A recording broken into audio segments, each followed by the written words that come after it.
Nós temos então a possibilidade no final do culto de reconhecermos em nós mesmos que algo aconteceu do ponto de vista de um impacto da palavra de Deus em nós. Eu quero convidar você então a ler comigo, ou pelo menos me acompanhar em alguns versículos que serão lidos aqui inicialmente. Depois nós vamos caminhar um pouco mais ao longo do texto, capítulo 12, mas leremos inicialmente apenas alguns versículos. Atos capítulo 12. Herodes persegue a Tiago e a Pedro.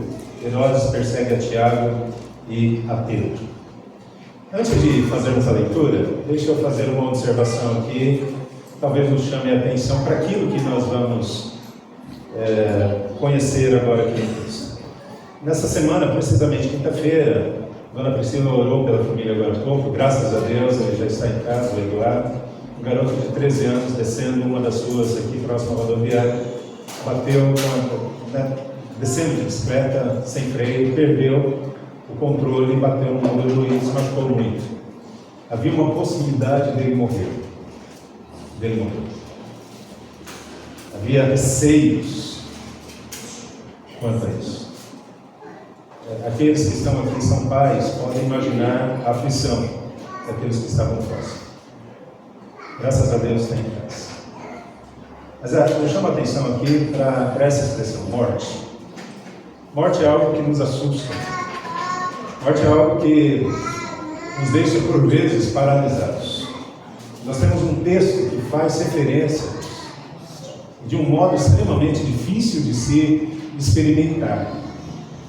Hoje eu pude conversar um pouquinho com alguns aqui que conhecem, o pastor Chiquinho, da Igreja Eterna Redenção, e eu fui lá na casa dele, precisávamos conversar alguma coisa, e ele me disse algo que eu realmente não sabia, e não sei se você soube disso, mas ele tinha 4 filhos, e o caçula dele faleceu em janeiro com um acidente na profissão.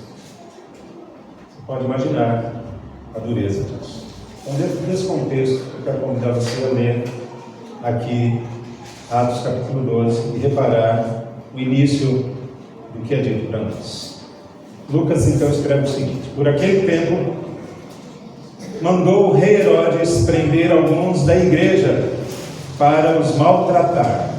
Versículo 2: fazendo passar a fio de espada a Tiago, irmão de João.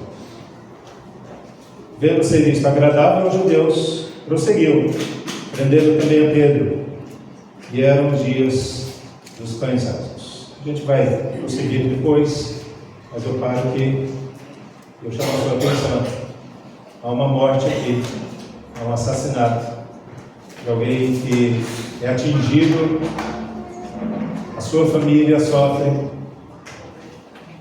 por conta de um desejo absolutamente carnal. Eu convido você a orar. Vamos orar mais uma vez. Pai, pedimos que o Senhor nos ajude a que com clareza entendamos a Tua palavra nesse instante. E tendo compreendido, possamos, com o auxílio do Teu Santo Espírito, vivê-la de maneira plena, Senhor. Em nome de Jesus. Amém. Amém. Há momentos, meus irmãos, em que a maldade ela parece sobrepujar o bem, aquilo que é justo, aquilo que é correto, aquilo que é digno. E vez ou outra, os nossos olhos estão diante daquilo que parece ser absolutamente injusto. Lá no Salmo 73, você tem um salmista, em determinado momento, quando ele diz, em outras palavras, ele diz isso, Salmo 73, ele estava olhando para os ímpios, estavam vendo os ímpios prosperarem. Então ele diz literalmente, em português está assim: eu tive inveja deles. Eles eram injustos, eles eram maldosos, mas eu tive inveja porque eles estavam prosperando. E aí, num determinado momento, o salmista diz: até que atinei para o fim deles. Bom, o fato é que nós vivemos hoje talvez um contexto onde parece que o mal está prevalecendo. Homens maus agindo. E nessas horas, por vezes nós perguntamos, diante de situações tão difíceis que nós as observamos. Perguntas do tipo: onde está Deus em tudo isto? Por que Ele permitiu esse tipo de mal? Como pode o bem prevalecer?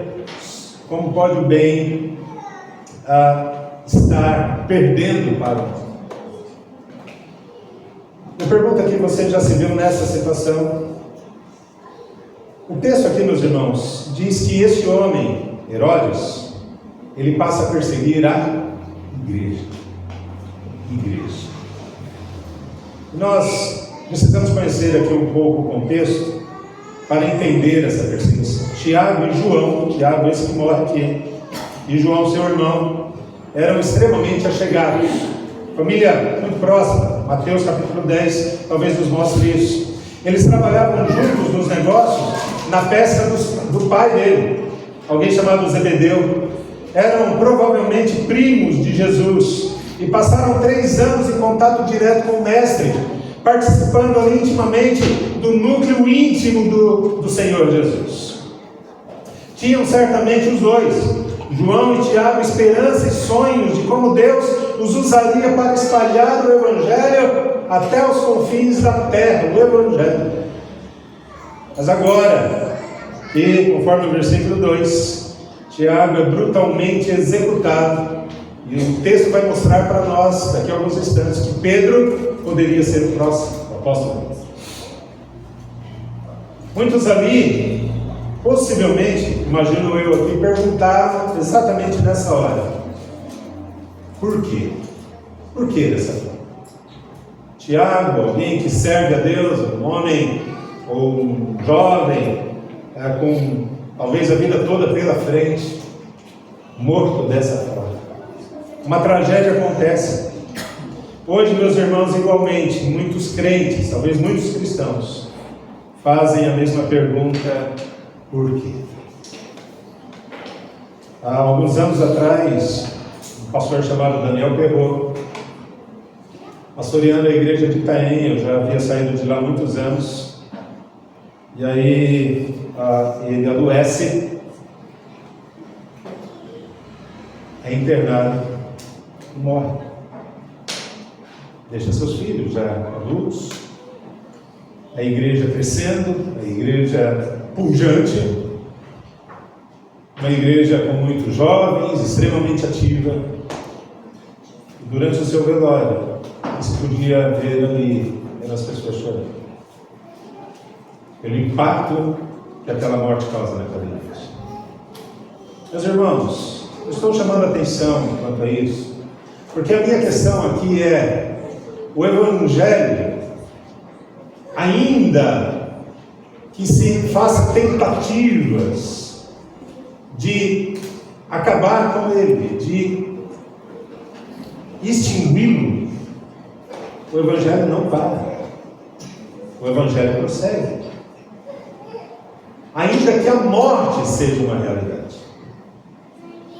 Eu queria que você pensasse comigo a respeito disso nessa noite. Observe que essa história, ela não termina com a morte aqui de Tiago. A igreja não paralisa, a igreja continua, os irmãos prosseguem. Eu queria que você se lembrasse, por exemplo, ainda que pareça uma situação tão estranha, talvez para nós hoje aqui, mas Davi, lá em 1º ou 2º Samuel, agora me foge exatamente qual dos dois livros, mas em 1º ou 2º Samuel, capítulo 12, Davi perde um filho. Não é dito o nome desse menino, porque ele nem nasce. Logo depois, Davi vai ter um outro filho que se chama Salomão, logo depois desse episódio. Mas nessa morte, esse menino ele fica doente, por fala do profeta Natan. Esse menino fica doente a tal ponto que Davi ora, chora, clama a Deus. Mas quando esse menino morre, Davi toma banho, se alimenta. As pessoas perguntam para ele: mas o que é que está acontecendo? E ele diz: precisamos prosseguir. Em outras palavras, é como se ele dissesse: Deus ainda está comigo e a vida prossegue e é preciso continuar. Mas ele havia acabado de perder. Eu queria chamar a atenção, meus irmãos, para o fato de que não há obstáculos para o Evangelho, para a pregação do Evangelho, para a ação do Evangelho, para o impacto dele na vida da sociedade, na sua e na minha vida. Olha ao seu redor nesse instante e observe quantas pessoas estão aqui e foram, talvez recentemente, nessas últimas semanas, nesses últimos meses, nesses últimos anos, impactados pela pregação do Evangelho, pelas Escrituras Sagradas, e é por essa razão que estão aqui hoje. Talvez você tenha mais tempo, mas lá atrás, na sua história, você vai se lembrar que houve uma mudança em determinada ocasião. E o que é que mudou você? O Evangelho. Ele não para, por mais obstáculos que existam diante disso. O capítulo 12, então, esse capítulo todo vai mostrar que ninguém consegue parar o cristianismo. A chama não se apaga. Quando alguém se opõe ao Evangelho, é até possível algumas vitórias aqui e acolá, vencendo então um oponente qualquer, vencendo algumas lutas, apagando algumas labaredas desse fogo, mas nunca vencerá a guerra, jamais apagará a chama verdadeira do Evangelho. Quem vive para o Evangelho, eu quero crer que você vive por ele, para ele. Pode até perder momentaneamente quem vive assim, mas no final, as Escrituras Sagradas diz que seremos vitoriosos. Deus é o Todo-Poderoso. Nenhuma força impedirá a propagação das Escrituras Sagradas do Evangelho de Deus. Então eu quero compartilhar com vocês aqui, meus irmãos, de maneira breve, 4 lições que encontramos aqui nesse texto. Eu quero pedir a você que gentilmente me acompanhe aí na leitura do texto, para que a gente vá observando aquilo que a gente pode aprender aqui.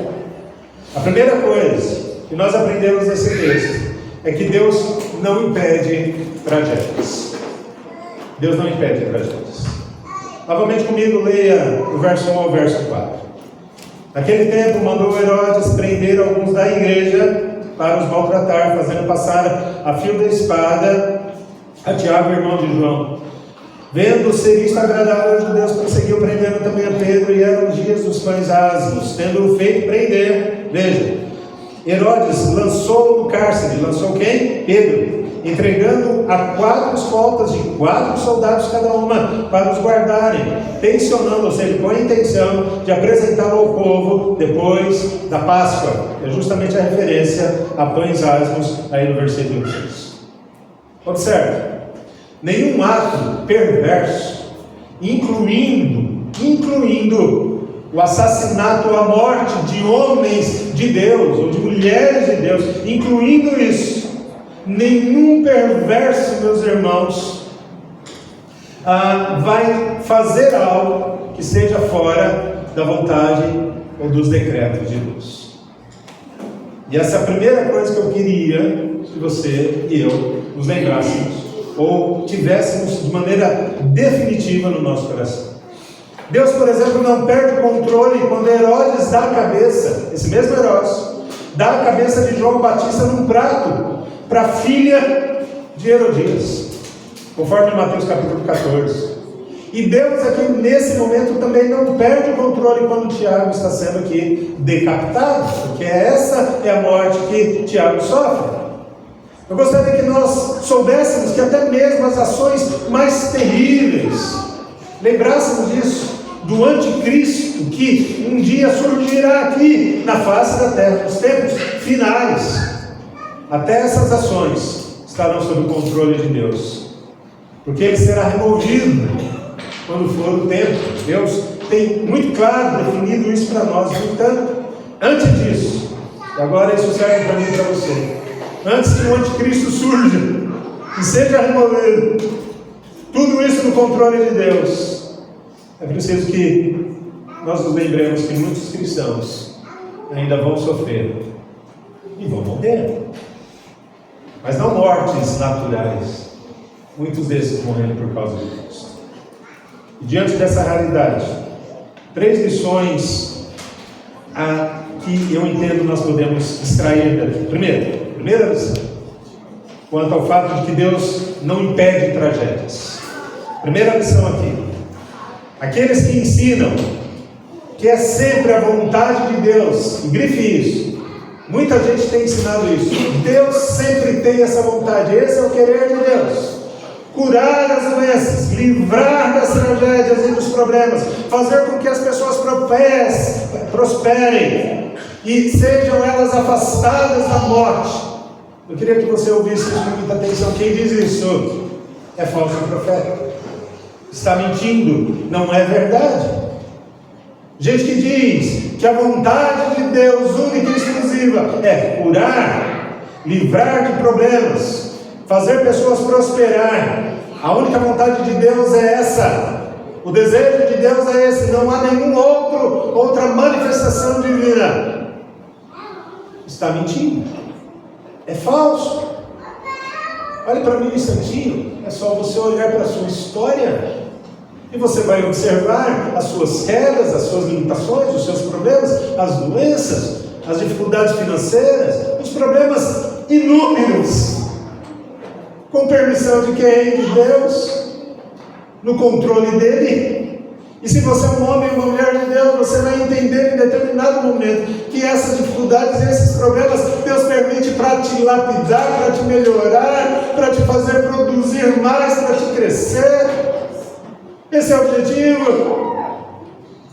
Eu não chego aos pés do apóstolo Paulo, possivelmente você também não, mas este homem chamado Paulo diz para Deus: tira o espinho da carne, está doendo, e Deus diz: não vou tirar, não vou tirar e não vou tirar, a minha graça te basta. Essa mesma graça basta para você, essa mesma graça alcança você.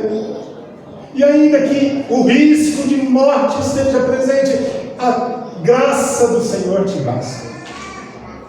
Em você, na sua família, nos seus amigos e nessa igreja. Eu trago aqui 2 textos. João 16:33 diz: no mundo passais por aflições, grife isso, mas tem de bom ânimo, eu venci o mundo. Mas o grifo aqui é: passais por aflição. Não, eles são inevitáveis. 2 Timóteo 4:20 diz: Erasto, Paulo dizendo, Erasto ficou em Corinto, quanto a Trófimo, e nós encontramos Trófimo só aqui. Paulo diz: quanto a Trófimo, deixei-o doente em Mileto. Doente, deixou lá no SUS, deixou lá no hospital da Unimed, deixou lá em algum lugar, mas deixou ele doente. Era um irmão na fé, querido de Paulo, mas ele estava o quê? Doente. Passais por aflições. Deus não evita, Deus não impede tragédias ou problemas. Primeira observação então é essa: aqueles que ensinam esse tipo de coisa, que Deus vai resolver tudo. Falso profeta, mentira. Segunda coisa: Deus não ama menos quando a morte se torna uma realidade. O Salmo 116, versículo 15 diz: preciosa é aos olhos do Senhor a morte dos santos. Salmo 116, versículo 15. Às vezes, quando nós lemos esse versículo, a gente tem um frio na barriga. A gente pensa assim: puxa, Deus queria então que essa pessoa morresse. Preciosa é a morte. Preciosa é aos olhos do Senhor e a morte dos santos. A ideia na expressão preciosa ali no original é de custosa. Custa caro para Deus. É precioso um homem e uma mulher de Deus, e agora morre. Mas a vida deste homem tem um preço altíssimo. É nesse sentido as Escrituras Sagradas aí no Salmo 116. Mas o fato de alguém morrer não significa dizer que Deus está amando menos. Filipenses 1, 21 a 23, com algum corte, diz assim, Paulo dizendo: porquanto para mim o viver é Cristo, morrer é lucro. Para mim o viver é Cristo. Paulo sabia que a morte era a porta de entrada para a sua plena felicidade. Portanto, a morte não significa dizer um amor menor de Deus. Terceira observação: a morte deve ser vista da perspectiva de um Deus que é eterno. A nossa perspectiva, a nossa visão, ela é temporal, ou seja, ela é presa ao tempo. Mas Deus tem uma visão que é uma visão eterna, uma visão que vai além daquilo que nós enxergamos. Agora, observe, a sugestão aqui é que eu e você tenhamos, de maneira insistente, o desejo de ver como Deus vê. Como Deus vê. Por que nós choramos quando alguém parte, alguém tão querido nosso? Nós choramos por uma razão. Uma das razões é: nós não estaremos mais usufruindo da presença dessa, da companhia dela. E tem muita gente que pensa: acabou. Entretanto, a ideia, meus irmãos, é de eternidade. Eternidade. E que, portanto, sobretudo, quando um homem de Deus, uma mulher de Deus, como Daniel Perrot, que eu citei há pouco, morre, as portas do céu se abrem, e agora a eternidade está aí. E você e eu um dia estaremos lá. E aí então a gente poderia dizer, será que poderíamos dizer, como Paulo disse, para mim morrer é lucro? Será que nós teríamos condições de dizer isso aqui agora? O morrer é lucro? Por favor, ninguém vai sair daqui hoje pensando em suicídio. Então, vou dar um jeito de chegar logo no céu, por favor. Mas a ideia aqui, meus irmãos, é de que a morte é a porta que se abre para uma felicidade absolutamente plena. Portanto, a perspectiva da morte deve ser dessa forma. João 5,24 diz: quem ouve a minha palavra e crê naquele que me enviou tem a vida eterna, não entra em juízo, mas passou da morte para a vida. Mateus capítulo 25 diz: muito bem, servo bom e fiel, foste fiel no pouco, sobre o muito te colocarei. Aí ele termina: entra no gozo do teu Senhor. A morte, meus irmãos, repentina e trágica de Tiago, aqui pelas mãos de Herodes, tendo eu, nos ensina algo que é muito importante aqui. Uma morte repentina. Embora Deus seja todo-poderoso, Ele não impede que tragédias horríveis atinjam alguns dos seus servos mais fiéis e mais piedosos. Eu queria que você voltasse para casa pensando nisso. Deus não impede problemas, Deus não impede dificuldades, Deus não impede tragédias, Deus não impede a morte, até porque Ele é o dono, e é Ele quem define isso. Em tudo, dai graças. Antes de continuar um pouquinho aqui, nós já vamos passar para o ponto 2 rapidamente, mas veja, eu já compartilhei essa história e me permitam mais uma vez fazer. Eu era ainda adolescente e havia um presbítero na igreja de Peruíbe, eu morava em Itanhaém. Esse presbítero, seu Amantino, ele tinha vários filhos, alguns adolescentes, e ele tinha a caçula dele, de, se eu me lembro bem, 8 ou 9 anos de idade. De repente meu pai, que era pastor da igreja, recebe um telefonema dele dizendo: olha, minha filha morreu, sofreu um acidente, o caminhão bateu, ceifou a vida. No velório, o presbítero Amantino, ele diz o seguinte: Deus deu, Deus tirou, bendito o nome do Senhor. Deus deu, Deus tirou, bendito o nome do Senhor.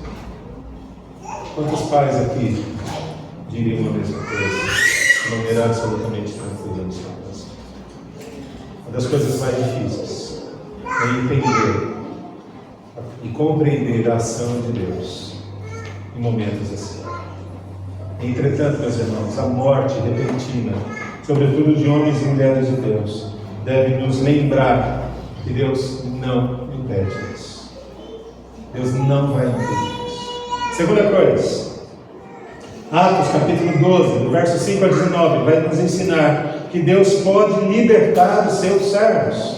Rapidamente aqui, meus irmãos. A partir do versículo 5 diz: Pedro, pois, estava guardado no cárcere, mas havia oração incessante a Deus por parte da igreja a favor dele.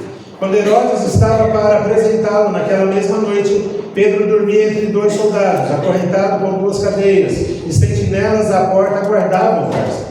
Eis, porém, que sobreveio um anjo do Senhor, e uma luz iluminou a prisão, e tocando ele o lado de Pedro, o despertou, dizendo: Levanta-te depressa. Então as cadeias caíram-lhe das mãos. Disse-lhe o anjo: Cinge-te e calça as sandálias. E ele assim o fez. Disse-lhe mais: Põe a capa e segue-me. Então saindo seguia, não sabendo quem era real, o que se fazia por meio do anjo. Parecia-lhe antes uma visão. Versículo 10. Depois de terem passado a primeira e a segunda sentinela, chegaram ao portão de ferro que dava para a cidade, o qual se lhes abriu automaticamente. Saindo, enveredaram por uma rua, e logo adiante o anjo se apartou dele. Versículo 11. Então Pedro, caindo em si, disse: Agora sei verdadeiramente que o Senhor enviou o seu anjo e me livrou da mão de Herodes e de toda a expectativa do povo judaico. Considerando ele a sua situação, resolveu ir à casa de Maria, mãe de João, cognominado Marcos, onde muitas pessoas estavam congregadas e oravam. Continue lendo comigo. Versículo 13. Quando ele bateu ao postíbulo do portão, veio uma criada chamada Rode ver quem era. E conhecendo a voz de Pedro, tão alegre ficou que nem o fez entrar, mas voltou correndo para anunciar que Pedro estava junto do portão.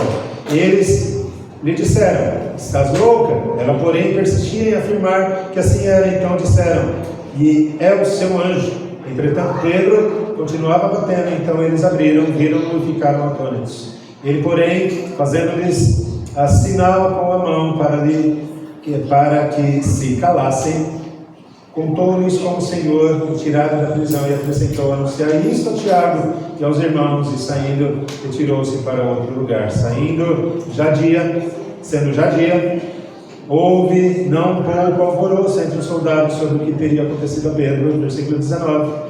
Herodes, sendo procurado e não achado, submetendo sentinelas a inquérito, ordenou que fossem justiçadas as sentinelas.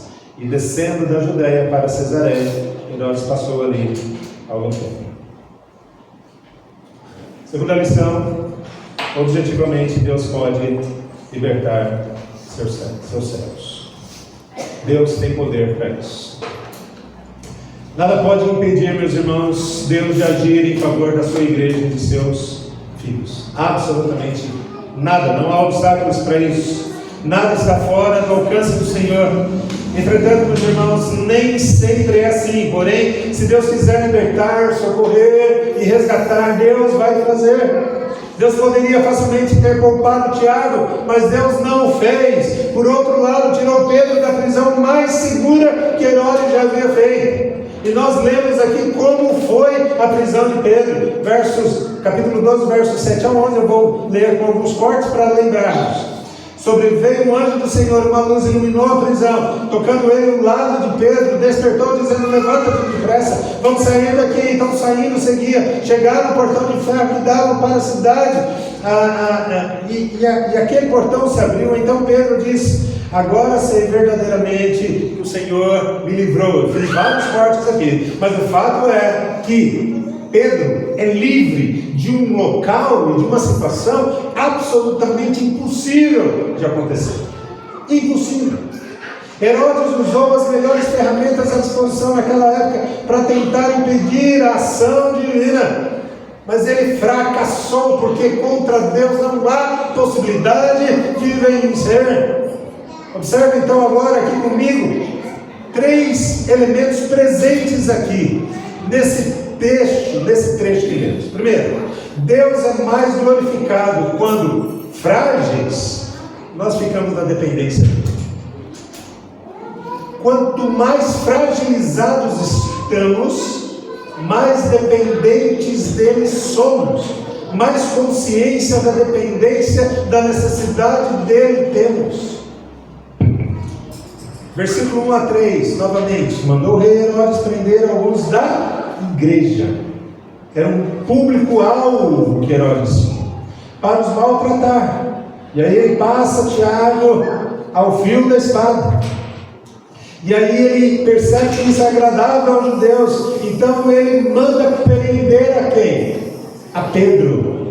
Ele percebe que os judeus que não estavam gostando muito daquele negócio que Pedro e alguns discípulos de Jesus estavam fazendo, alguns judeus ortodoxos, alguns judeus que eram da liderança daquela época, não estavam gostando. Eles estavam fomentando o povo a irem de maneira contrária a esses homens. Então eles dão apoio a Herodes e aplaudem aquilo que Herodes faz quando Herodes manda matar Tiago.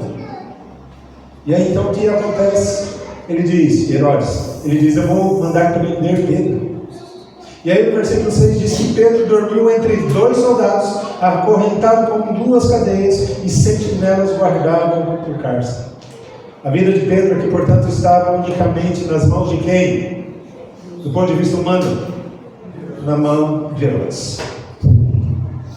Herodes, um estalar de dedos, com uma palavra só, acabaria com a vida aí de Pedro. Agora observe, meus irmãos, Pedro estava extremamente fragilizado. E nessa hora, Pedro certamente está na dependência unicamente das mãos de Deus. Só Deus poderia, só Ele. E Pedro tinha consciência disso. Quem mais tinha consciência disso? A igreja, que estava orando por ele. Ninguém mais podia fazer mais nada. Herodes tinha o poder de tirar a vida de Pedro, como havia feito com Tiago. Segunda coisa que nós aprendemos aqui: Deus muitas vezes espera até a última hora para então socorrer. É verdade, queridos. Veja aqui no versículo 6: quando Herodes estava para apresentar Pedro ao povo, lá no período da Páscoa, a intenção ali era que Pedro fosse julgado publicamente e condenado, então fosse executado. Olha para mim, Herodes tinha certeza que o povo ia apoiar a morte de Pedro, como apoiou a morte de Tiago. E aí então, está faltando apenas algumas horas para isso acontecer. Versículo 7: nesse instante sobreveio um anjo do Senhor, então as cadeias caíram-lhe das mãos. Nesse último momento, nesse último instante, era uma questão de poucas horas e Pedro estaria morto. Eu brinco aqui, aos 45 minutos do segundo tempo, Pedro é salvo. Deus muitas vezes espera até a última hora. Trágico. Terceira coisa: Deus trabalha através das orações para nos ensinar de novo a depender dele. A oração é um instrumento da graça. Nós lemos agora há pouco e fomos estimulados a orar aqui. Lembram-se disso? Orar sem cessar, diz Paulo lá em 2 Tessalonicenses 5,17. Orar sem cessar.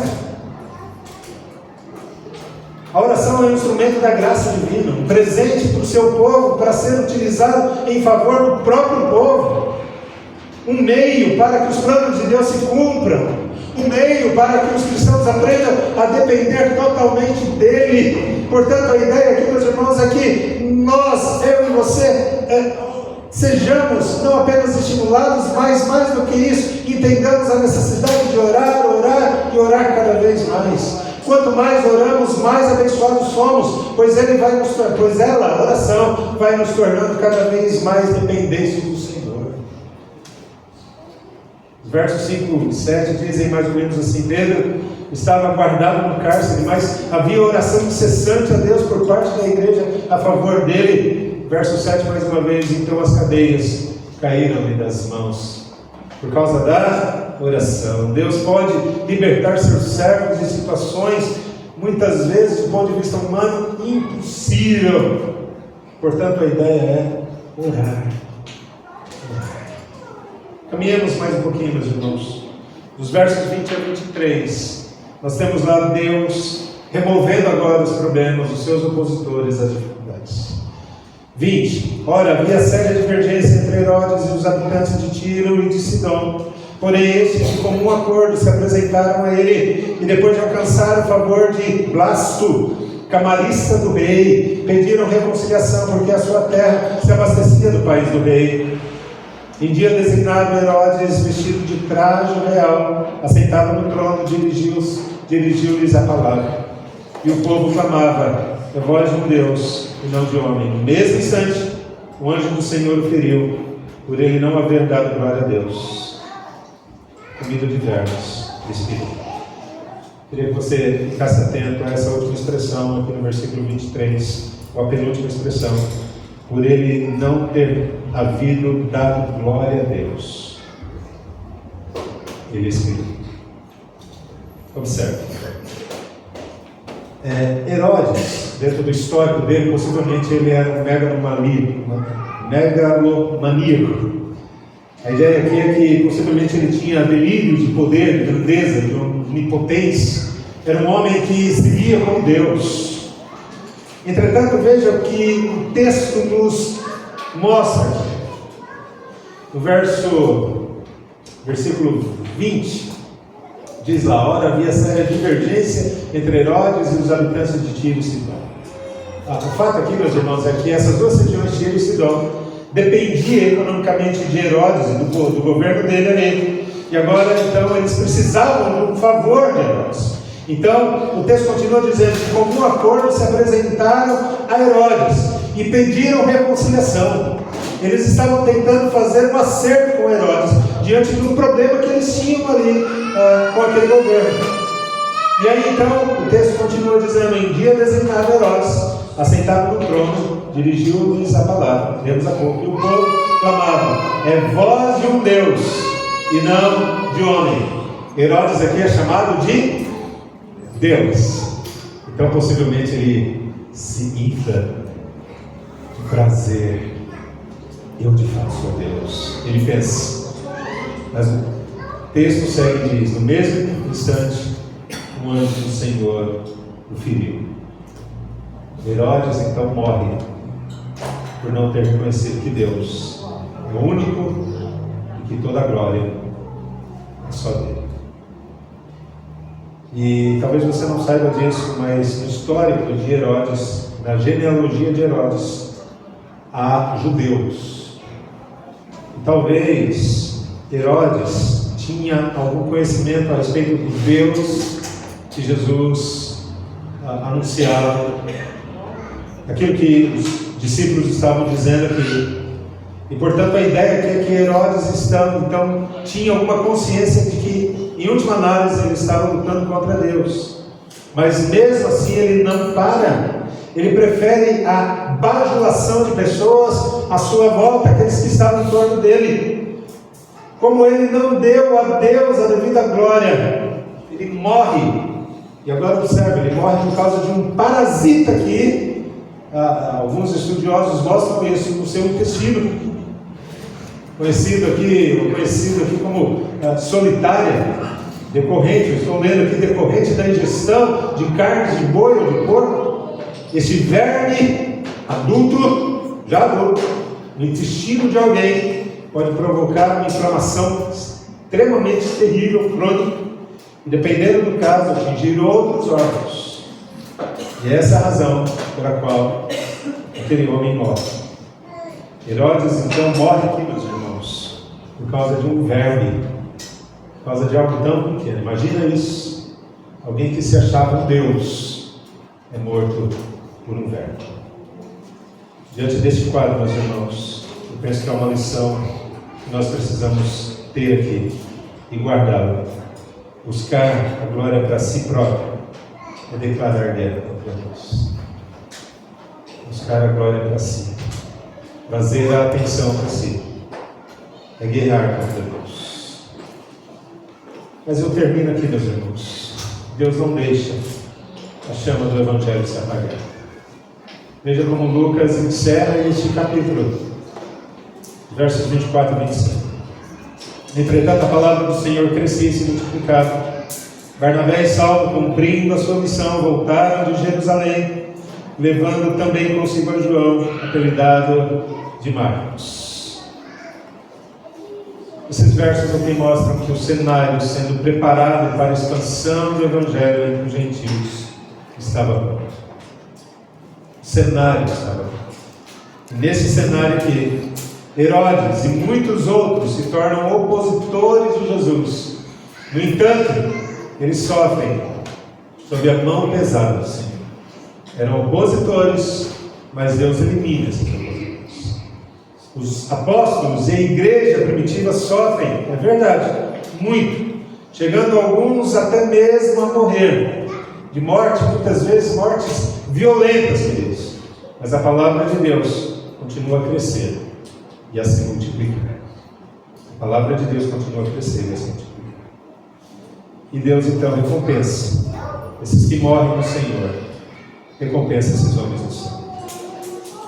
Deus não deixará a chama do Evangelho se apagar diante das oposições. Eu quero encerrar aqui, meus irmãos. Nós precisamos, de fato, nos comprometer com o avanço do Evangelho. Eu olho para essa igreja hoje, mesmo com a ausência de alguns irmãos, mesmo com a ausência de alguns queridos, a igreja está cheia. Que bom. Mas há muito o que fazer. Há muito o que fazer. Mas quando a gente pensa em há muito o que fazer, é preciso se lembrar que há muitos obstáculos. Inclusive, obstáculos difíceis, terríveis, assim mesmo. Mas o Evangelho não pode parar. E não vai. Você é um homem e uma mulher de Deus. Ainda que a realidade mais dura da vida esteja diante de você, que é a morte. Quem sabe a morte de um querido. A morte de alguém que você ama profundamente. Como foi o caso aqui de Tiago, irmão de João, primo de Jesus. Ainda que isso venha acontecer, não desanime. Prossiga para o alto, para o prêmio da soberana vocação que Deus deu a você. Deus te chamou. Nada vai parar você, nem mesmo a morte. Nem mesmo a morte. Que Deus nos abençoe, queridos. Que Deus nos faça compreender o amor e a misericórdia do Senhor, a grande importância do Evangelho e a grandiosidade de Deus diante de coisas que por vezes nós achamos que podem ser maiores do que nós podemos suportar. Que Deus nos abençoe. Amém. Nós vamos encerrar esse culto, meus amados, cantando um hino cujo título é Brilhando por Jesus.